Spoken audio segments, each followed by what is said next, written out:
Well, I've had a lot going on lately. I haven't been able to make a video of what I've been up to. I got rid of my Cutlass, actually. So that's off to my cousin, and she's driving that now. And I bought this beast. 1990 Ford F-150 XLT Lariat. It's a standard box, standard cab. It's got four-wheel drive on it. It's got the, it's freaking windy out. Hold on. It's got the 300 straight six with a 4-speed auto in it, so I would have gotten a manual if I could have found it, but I paid $750 for this truck. And for a Minnesota truck, it's pretty darn solid, I'm not gonna lie. It came with these tires on it, which are really nice, or like new. And clear coat's peeling off the hood and the roof, but other than that, it's a straight truck. It's got that's the most rust it's got right there, is above that wheel well. And it came with a set of original aluminum wheels that came with it. Now they look crappy on that side, but yeah, let's get up here and flip one over and I'll show you.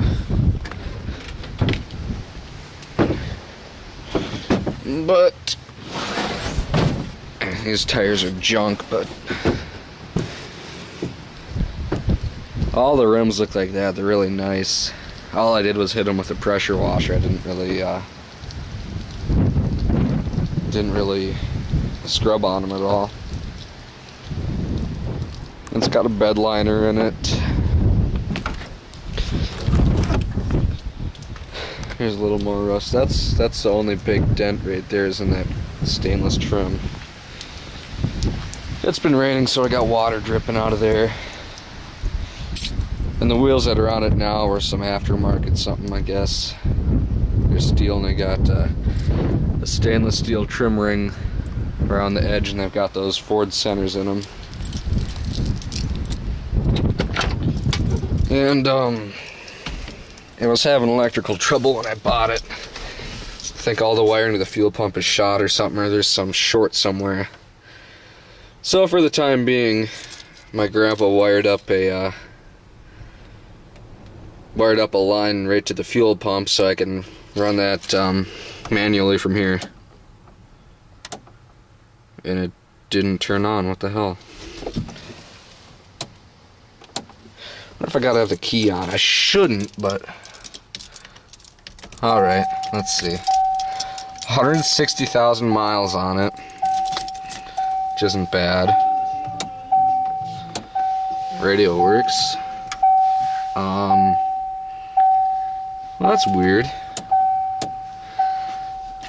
Sometimes I gotta wiggle the connections around on the top of the tank. So I'll have to do that, I guess. And it's 1990. Don't remember if I said that or not, but it's in pretty good shape. It's not perfect, but you know, it's better than most of the F-150s you see from that era. And let's see, got a new project here.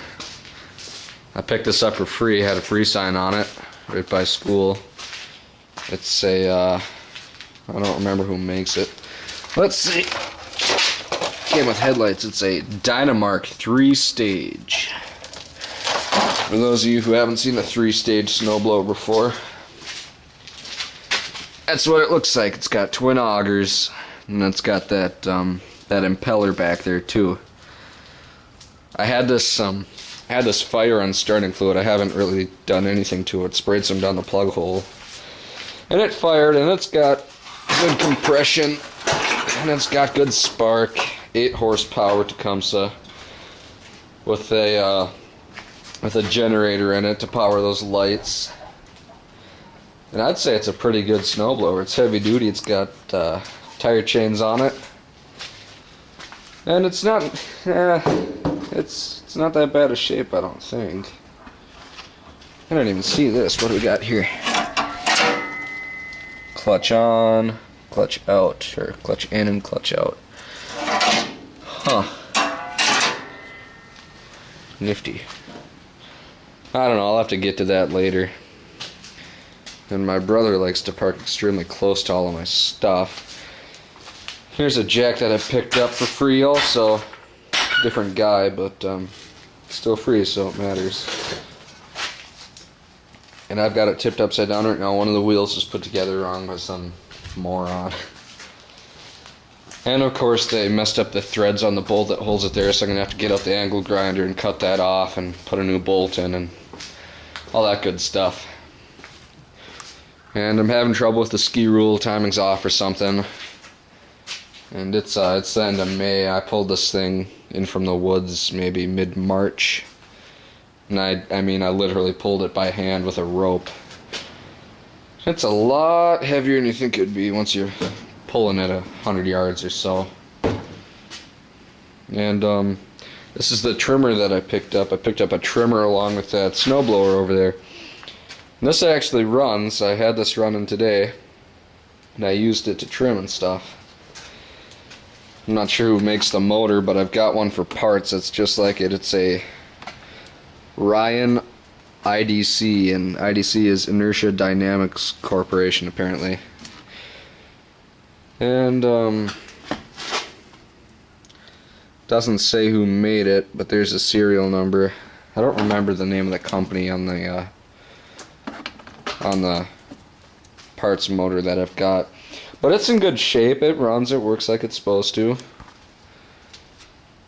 And I cleaned the carb out on it. That's all I did, and I pulled the muffler off, see if it's not all filled with carbon and stuff. I think it's kind of a strange design, because as you're holding it, the cylinder is right on the bottom and the piston goes down, the crankcase is on top. Which I'm not sure what I think about that idea. It'd almost make you think that the engine would have to work harder, because the explosion would have to push the piston all the way up. So it's fighting gravity the whole time, but I'm not sure if that's really how it works, but in theory I think that would be kind of a poor design, but it seems like it's got plenty of power. So I'm going to hold on to that. I'm going to sell that snowblower, I think, once I get that going, because I've got a brand new MTD back there with an overhead valve motor in it, made specifically for MTD. Not sure where it's made or who it's made by, but it runs good. It's got compression release on it, I believe. Yeah, feels like it. I'm not sure if that's some Chinese-made motor or something. It runs good though. Runs good, I'm sure. It's the same company who makes this motor, and this motor always starts up pretty fine. And here's my stack of parts. This is actually all off of just the motor of my Cyclone. I have that all torn down basically. I have to clean it all up. And I suppose sell the parts that are good off of it, because it's got a bent rod on the crank.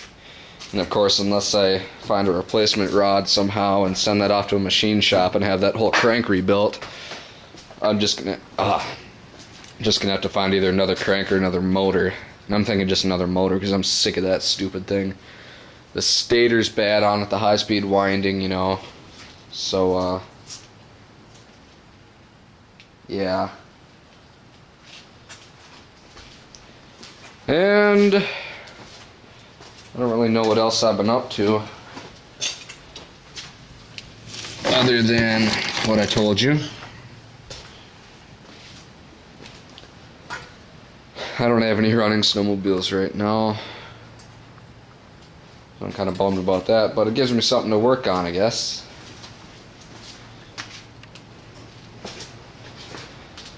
And check that out. Found that in the machine shop at school, sitting in the cabinet with all the vertical mill bits and stuff. It was sitting on top of a toolbox. I asked the teacher if I could have it. He said sure. That was kind of cool. So it's made out of plastic. I'm not sure what process that's used to make something like that, but it's pretty cool. And I don't know, I suppose I could crawl under that truck and mess around with the connections on there and see if I can't get her to fire up. It's got a miss at idle, and I think it's lacking some power, so I'm gonna have to look into that some more this summer. But it seems like a decent truck. And it's so windy outside today, it's just crazy. Of course, I live on a freaking hill. So, well, whatever. I'll get back to you guys when I get this truck running.